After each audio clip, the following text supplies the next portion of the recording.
sa mga Pilipino dyan sa Hawaii. At ito naman tayo ngayon sa bagong episode at ang titirahin muna natin ay itong matinding pagpaputok. Ito talagang diniin at napakagaling ng pagka-deliver niya sa testimonya niya sa House of Representatives kanina. Ang sinasabi ko po ay walang iba kundi si yung nagtatago na si Colonel Eduardo Asierto. Bago ko ipaparinig sa inyo yung kanyang madamdamin, emotional at puno ng mukha ng katotohanan na mga testimonya, dito niya po, sasabihin ko muna sa inyo yung buod ng kanyang mga sinabi. Dito niya sinabi na sigurado siya na ang ulo sa triad ng droga sa Pilipinas ay walang iba kundi si Digong Duterte. At kasama si Bato de la Rosa, si Bongo, si Aaron Aquino na inappoint niya na dati sa pagiging hepe ng Philippine Drug Enforcement Agency, at kasama rin dyan yung pinalit niya na hepe ng Philippine Drug Enforcement Agency na si Wilkins Villanueva. Kasama rin dyan si Oscar Albayalde. Bayan, panahon na para kumilos. Ibaon na ang mga grupo ni Duterte. Huwag nyo nang iboto ang lahat ng mga senador na kanilang iniindorso. Kasama na dyan si Philip Salvador, kung sino-sino pa ang kanilang mga pinopropose. Actually, mga bata niya, si Tol Tolentino, bata niya rin si Bongo, mga bata niya rin, actually, kakampi niya si Amy Marcos. So, ibig sabihin, bayan, ang bayan natin po ay walang patutunguhan kung hindi mapigil at matanggal sa ating senaryo sa politika sa Pilipinas itong sindikato ni Duterte. Bayan, kasama niya rin dyan si Albayalde, kasama niya rin dyan si Kibuloy, kasama niya rin dyan yung pumatay kay Percy Lapid na si Gerard Kitalik Bantay. Marami po sila, marami. Kaya, pero mag-umpisa tayo sa solusyon. Huwag niyong iboto ang lahat ng mga tumatakbo na lahat ay may mukha ni Duterte. Lahat po na kanyang mga iniindorso ay sindikato. Sigurado po yan. At huwag niyong iboto at tumbahin niyo na yan si Sara Duterte na kagaya kay Bongbong Marcos ay nanalo lamang sila sa Smartmatic. Huwag niyo nang iboto yan kung may pagkakataon yang Ruben Padilla na tao ni Duterte, dapat tanggalin na rin yan. Kaya mga kababayan ko, dami nating problema. Left and right ang problema natin. Mapunta ka kay BBM, problema. Mapunta ka kay Duterte, problema. Ang tanong mo na lang, sino sa dalawa ang pinakamasama? Kung ako tanungin mo, pareho lang sila. Ang away-away nila sa gitna nila ay drama lamang lahat para yung atensyon ng buong mamamayang Pilipino ay natututok lamang sa kanila para sa pagdating ng halalan, ang tao ay wala na ibang pagpipilian kundi it's either Marcos Group or Duterte Group, at sila rin ang magsasama at bubuo uli ang tinatawag na unitips. Ganun po yan ang mangyayari dito. So, bayan, itong aking sinasabi ay hindi po ito hearsay, hindi po ito marites. Ito po ay katotohanan. Magkwento ko kayo, ilang beses na lumabas ito si Asierto at ang sinabi niya ay nauna nang sinabi pa ni SPO3 Arturo Las Cañas. At sinabi na rin yan ni Edgar Matubato. Kanino kayo maniwala? Kay Duterte na grupo o kay sa grupo yung mga tao nagsasalita na despite the fact na merong nakaamba na panganib sa buhay nila, ay patuloy pa rin silang nagsasalita para lamang sabihin na si Duterte ay dragon ng droga sa Pilipinas. Ito po, pakinggan natin ang testimonya ni Ginoong Eduardo Acerto kanina sa House of Representatives. Bayan, pakinggan nyo at kayo na ang maghusga nito. Ayoko sabihin na ako'y nagsisinungaling dito kasi hindi naman ako nagsisinungaling. At hindi ako marunong magsinungaling.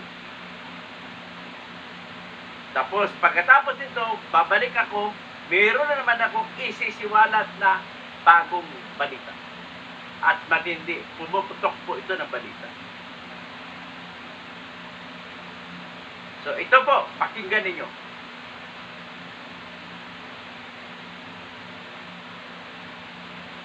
Ito po siya. Then, certain Barangay Captain Bautista. Is he present? Yes, he was. After you make your presentation. A medical certificate pertaining to his condition. Yes, Congressman Dan Fernandez. A medical certificate. Meron ho kayo, has requested this committee to allow him to make presentation. But, so, Pakinggan ninyo si Colonel Secretariat, Eduardo Acerto. please,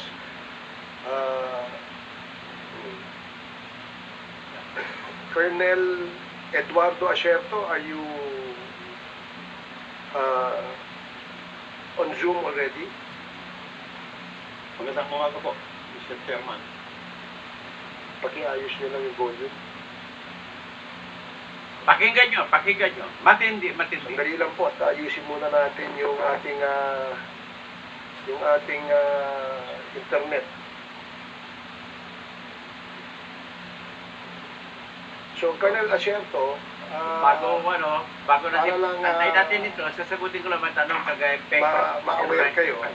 Yung aming previous committee hearings Sandra dito Leong ay hindi tunay na sa Committee on Dangerous Drugs, House of Representatives, ay nagkaroon ng isang motion na imbitahan kayo, no, na mag-appear dito sa committee ito to shed light on the alleged marinig mo involvement mamaya of na a certain si Mr. Michael Colonel Yang, Eduardo Acerto. who Tingnan mo, was yung mukha niya allegedly ngayon, identified as a drug naka-shave na siya. Bago mukha niya ngayon, fresh na fresh. Meron ho kayong mga Ang alam ko to, interviews. nagtago rin ito. Meron ho kayong Kasi mga gusto siyang ipapatay ni Duterte. So, iyan po ang kanyang kwento ng buhay. So, dito, pinatawag siya ng House of Representatives na pinangunguluhan ni Ace Barbers na siyang Committee on Dangerous Drugs Chairman. At siya ay inimbita para magsalita tungkol sa ito. sa aming investigasyon dito na a certain Michael Yang na nagmamay-ari ng isang korporasyon ay konektado doon sa Empire 999 na korporasyon din na kung saan siya ang nagmamay-ari ng warehouse dyan sa Mexico, Pampanga na meron pong naglalaman po ng 560 kilos of shabu. So, dahil po sa information na nakikita at naririnig namin na inyong sinasabi sa inyong mga interviews, gusto namin matanong kayo directly. So, we will allow you to make your presentation and then allow us as well to propound questions after you make your presentations. Okay po ba yan? Opo, Mr. Chairman. Okay, maraming salamat po. So, please proceed with your presentation. Ay, by the way, pwede ho namin kayong i-place under oath para ho lahat po ng inyong sasabihin sa committee ito ay pawang katotohanan lamang po na inyong sinusumpaan. Opo. Okay. Comsec, please administer the oath of Colonel Eduardo Acerto. Please raise your hand, sir. Do you swear to tell the truth and nothing but the truth in this congressional inquiry? Yes, Thank I you. do. Thank you. Thank you very much, Colonel Acerto. Please proceed with your presentation.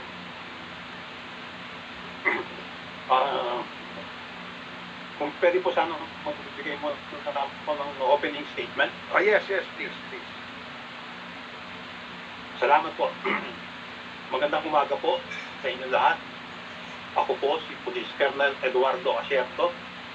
Ako po ay isang pulis na nanimbihan ng mahaba at tapat para tulungang makawata ang illegal na droga sa ating bansa. Matagal po akong naging anti-narcotics operative at natalaga po ako bilang Deputy Director ng PNP Anti-Illegal Drug Group at PNP Drug Enforcement Group. Ako din po ang parehong Police Colonel Eduardo Asierto na matagal nang ipinapahana at pinapapatay ng dating Pangulong Duterte sa militar at sa kapwa ko pulis. Pinapapatay po ako ni Duterte dahil natalisod ko at pinaimbestigahan ko sila Michael Yang at Alden Lim na malapit nilang kaibigan ni Senator Bongo. Ako po at kasamahan kong si Police Captain Lito Perote ang nakadiskubre ng mga illegal na aktibidad at gumawa ng report tungkol kay Michael Yang at Alan Lim, mga personalidad sa illegal na droga na laging nakikitang nakasama ni Pangulong Duterte at Senator Go.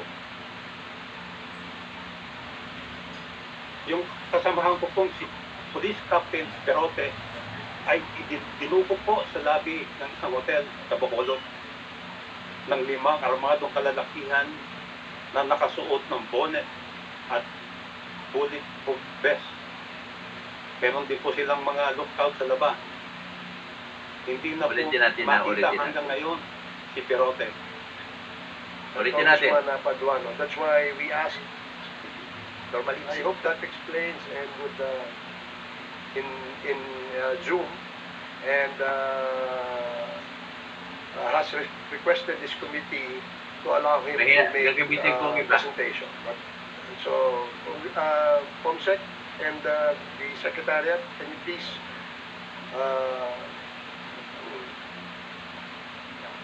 Colonel Eduardo Asierto, are you on Zoom already? Magandang umaga po, Mr. Chairman. Pakiayos niyo lang yung volume. Ilipat ko sa Sandali lang po, ayusin muna natin yung ating May na signal. internet. So, Colonel Asierto, para lang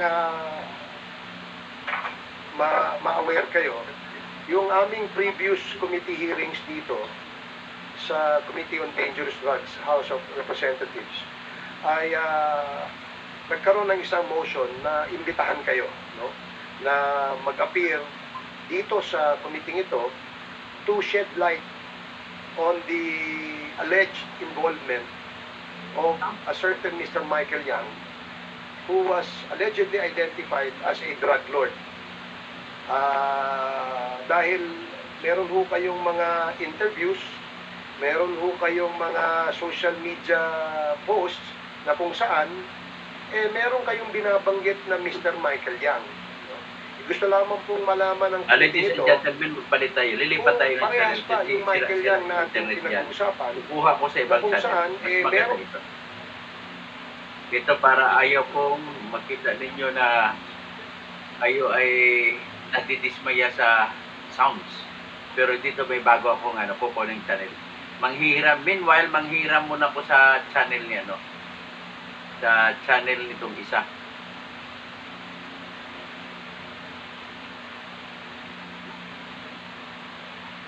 Skip, may advertisement. Tapos, Rodrigo Roa Duterte, okay, ulitin natin. pinapapatay po Mas magandang ako ni music. Duterte dahil natalisod ko at pinaimbestigahan ko sila Michael Yang at Alden Lim na malapit nilang kaibigan ni Senator Bongo. Sila po ay ma-influensya hanggang ngayon, pero this has got to stop. Tapos na ang maliligayang araw ni Duterte, Bongo at Bato de la Rosa. Hindi ko alam noon, papalat pinagulo ko ni Duterte. Ang utos pa nga ni Duterte ay sunugin ang Cebu Laboratory, pero hindi ako pumayag. Rodrigo Roa Duterte, Bongo, Pato, De La Rosa are protecting and are integral to the security of the illegal drug network operating in the country.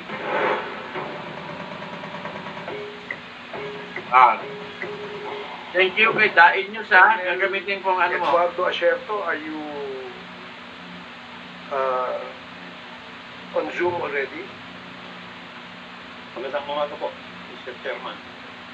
Yung aming previous committee hearings dito sa Committee on Dangerous Drugs, House of Representatives, ay nagkaroon ng isang motion na imbitahan kayo, no, na mag-appear dito sa committee ito to shed light on the alleged involvement of a certain Mr. Michael Yang, who was allegedly identified as a drug lord. Dahil meron ho kayong mga interviews, meron ho kayong mga social media posts na kung saan meron kayong binabanggit na Mr. Michael Yang. Gusto lamang pong malaman ng committee ito kung parehas ba yung Michael Yang na ating pinag-uusapan, na kung saan meron kaming nakita sa aming investigasyon dito na a certain Michael Yang na nagmamay-ari ng isang korporasyon ay konektado doon sa Empire 999 na korporasyon din na kung saan siya ang nagmamay-ari ng warehouse dyan sa Mexico, Pampanga, na meron pong naglalaman po ng 560 kilos of shabu. So, dahil po sa information na nakikita at naririnig namin na inyong sinasabi sa inyong mga interviews, gusto namin matanong kayo directly. So, we will allow you to make your presentation and then allow us as well to propound questions after you make your presentations. Okay po ba yan? Opo, Mr. Chairman. Okay, maraming salamat po. So, please proceed with... I get paid $25 an hour working from home just to answer messages on my cell phone. That's right. Just using the phone on which I'm recording this video right now. And best of all, I can do it anywhere, anytime. As much as most people talk about different business models for parallel activities, many people... Your presentation. Ay, by the way, pwede ho namin kayong i-place under oath para ho lahat po ng inyong sasabihin sa committee ito ay pawang katotohanan lamang po na inyong sinusumpaan. Opo. Okay. Comsec, please administer the oath of Colonel Eduardo Asierto. Please raise your hand, sir. Do you swear to tell the truth and nothing but the truth in this congressional inquiry? Yes, Thank I you. do. Thank you very much, Colonel Asierto. Please proceed with your presentation.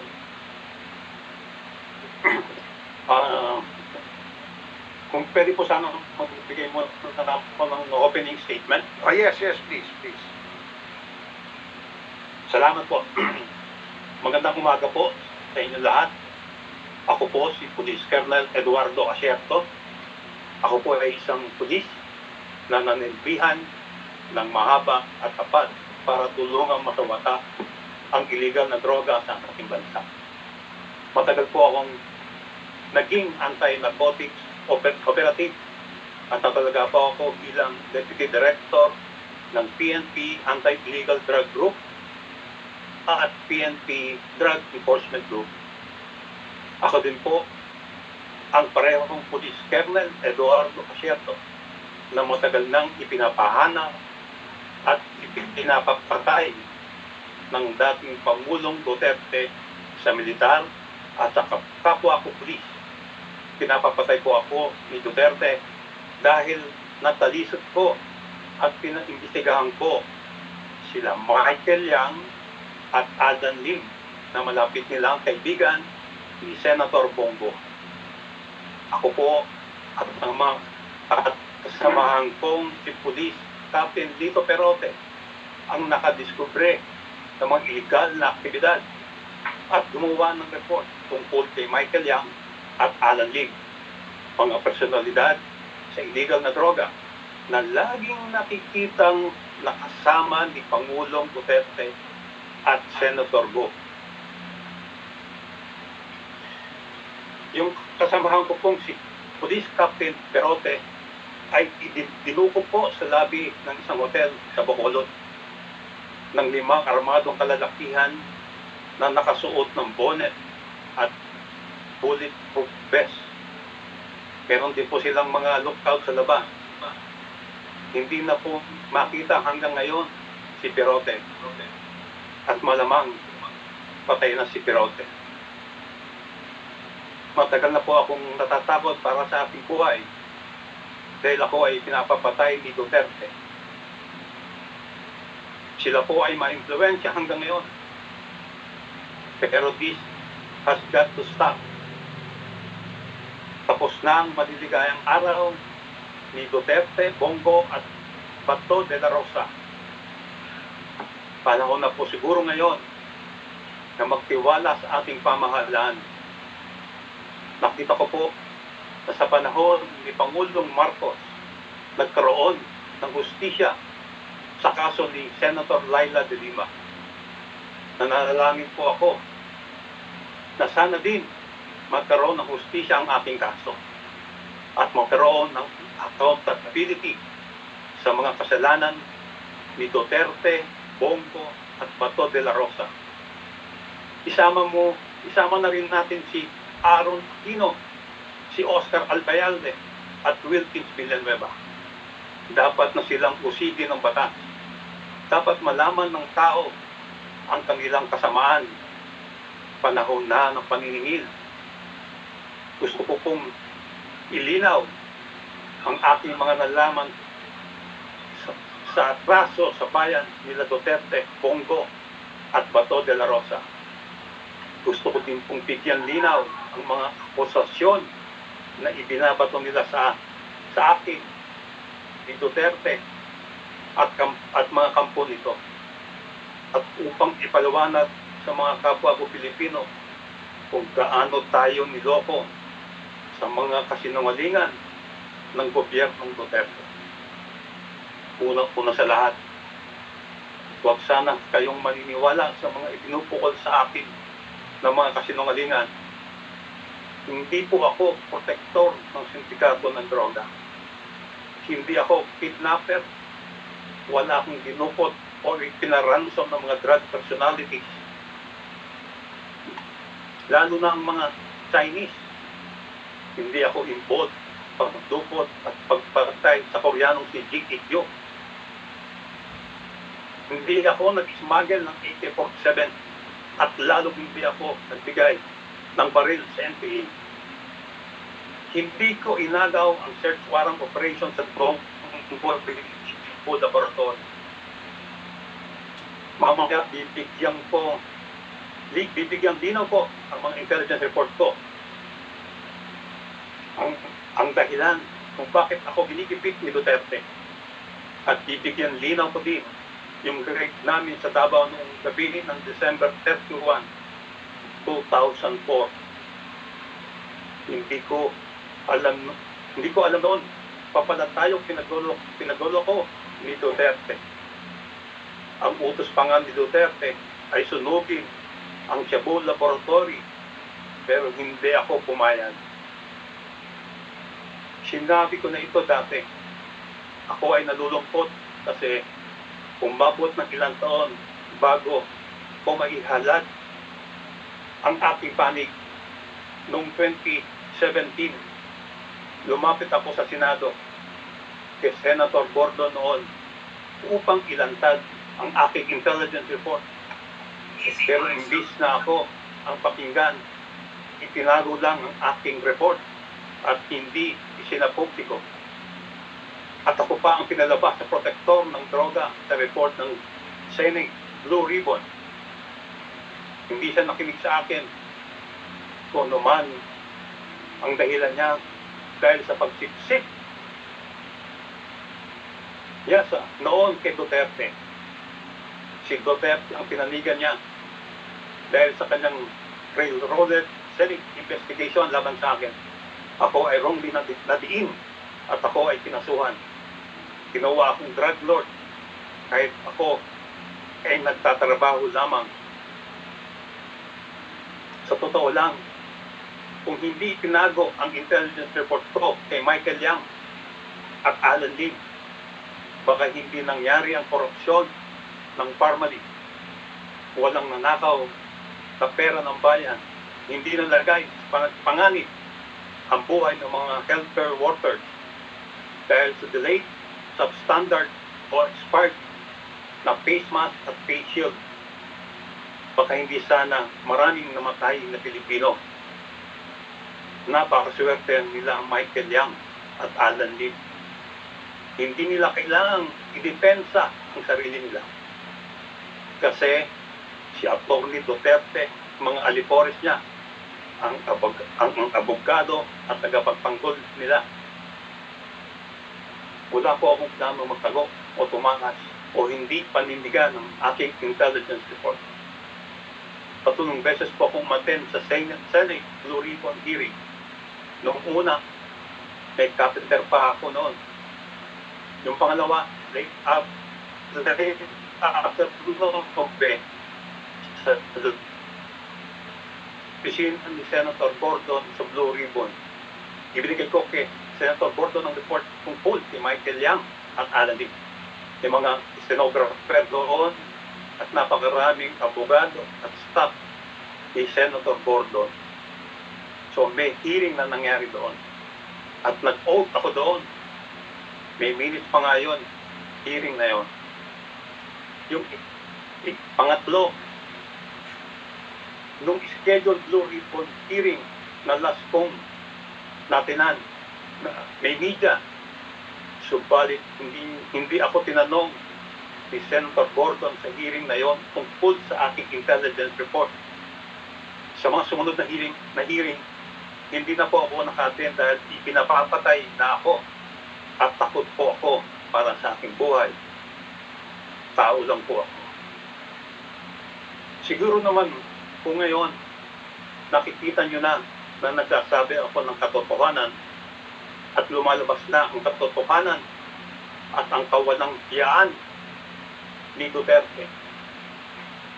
Sana ma-dismiss na po yung kaso na ipinay laban sa akin. Hindi po ako drug lord. Sina Michael Yang at Alan Lim at yung mga protektor nito na sila Albayalde, Aaron Aquino, Wilkins Villanueva, Bato de la Rosa, Bongo at Presidente Duterte. Tuloy po ang paghahanap sa akin para patayin upang itago ang katotohanan. Maaring mapatay nila ako, pero ang katotohanan ay hindi mapapatay o maitatago. Pakikiusap po ako sa taong bayan. Magising at mamulat na po tayo sa mga kasinungalingan at korupsyon ng gobyerno ng Duterte. Kapag namulat ka na sa katotohanan, kasalanan na ang kumikit. At sana panagutin na po natin si Duterte, si Bongo, si Bato de la Rosa, si Aaron Aquino, Wilkins Villanueva, at Oscar Albayalde sa kanilang mga kasalanan sa bayan. Handa po akong tumulong para sila ay mapanagot. Umasa po ako na sa administrasyon ni Pangulong Marcos ay magiging accountable na ang mga tunay na nagkasala sa bayan. Si Duterte, Bongo at Bato de la Rosa. Ipinenta tayo ni Duterte sa China. Siya ay taksil sa Pilipino. Si Duterte, Bongo at Bato de la Rosa ay taksil sa taong bayan. Bago po ako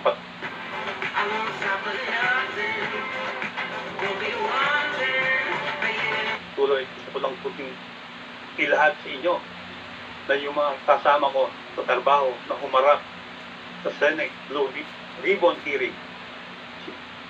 si Captain Perote, si Master Sergeant Jerry Liwanag, kasama na din si Director Fajardo, lahat ay patay na. Silang lahat ay pawang mga inosente at walang kasalanan. Matitino po silang mga pulis. At tapat sa kanilang tungkulin. Si Master Sergeant Jerry Liwanag ipinagbabaril at napatay sa Bulacan. Si Director Fajardo namatay na mag-isa sa ibang bansa. Si Captain Perote hanggang ngayon nawawala at patay na. Humihingi ako ng pasensya sa mga pamilya, sa pamilya nila dahil namatay at nagdamay sila sa akin. Uulitin ko, sila ay inosente at matitinong pulis. Ako din po ay inosente. Ginawang punching bag at pulgay ni Duterte, Bongo, Bato de la Rosa dahil sa bata nila si Michael Yang. Humihingi din ako ng pasensya sa aking mga takuhan na naipit din sa pangyayaring ito. Sorry kung naipit kayo sa serbisyo ninyo. Meron po akong time para i-present mamaya. At ako din po ay handang sumagot sa inyong mga katanungan. Pwede ko na pong i-present yung aking timeline. O sige, Sige, itigil na muna natin hanggang dyan at isisiwalat na lang natin sa susunod yung iba yung presentasyon niya Yes, yung binitawan. sa kanyang mga expose. Maganda yung detalye-detalye natin para talagang namnam natin ang gusto at malaman natin ang gusto. So, ito na po ang inyong sa tingin ko ay wala na kayong masasabi pa kung ang pag-usapan natin ay dapat ba tangkilitin ng mga DDS si Duterte ay panahon na po na para magbago ang isip ng mga DDS. Ako po ay dati bumoto kay Duterte. Ako po ay dati sumusuporta kay Duterte. Ako po ay dating nagdedepensa kay Duterte. Pero sobra na po ang mga ebidensya na kita ko. Ang mga action ko naman noon ay naniniwala ako na hindi totoo yung mga binibentang kay Duterte. Ang akala ko ay bentang lang. Pero lumalabas po na katotohanan pala ang laman ng mga bentang na ito. So, kaya